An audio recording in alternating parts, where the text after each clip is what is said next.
This lesson will cover the basic operation of the camera. We will focus on the main functions you can perform with your camera.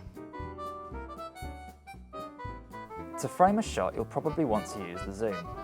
This allows us to get closer or frame a wide shot.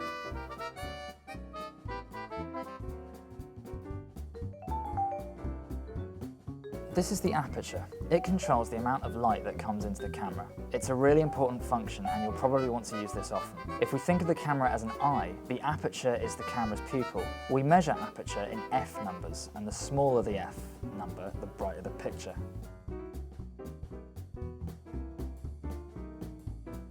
The shutter affects the amount of time that each frame is exposed to light. If the shutter speed is low, more light will come into the camera. Usually we keep the shutter at 1/50th of a second. When we set it below that, the picture is likely to blur.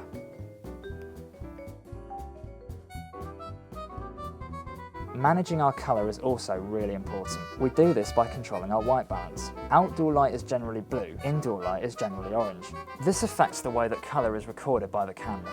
Cameras have an auto setting usually, and this is pretty accurate, but if your picture looks odd, then you'll want to change the settings to match the location.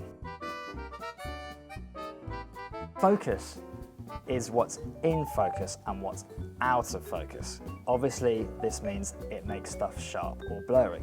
It guides the audience where to look on the screen, and there isn't a way to fix it afterwards, so get it right. Most cameras have an autofocus, which can be fine, but if you want to get creative and have more control, you might want to use manual settings. Just as important as our image is the sound. For best results, you want to use an external microphone if possible. It's much better quality and really worthwhile. Plug a microphone into the XLR or mini jack socket on the camera. Have some headphones so you can monitor the volume, and make sure it doesn't distort whilst you're recording by changing the recording volume as you go. This is another one where you can't fix it afterwards, so get it right when you're filming.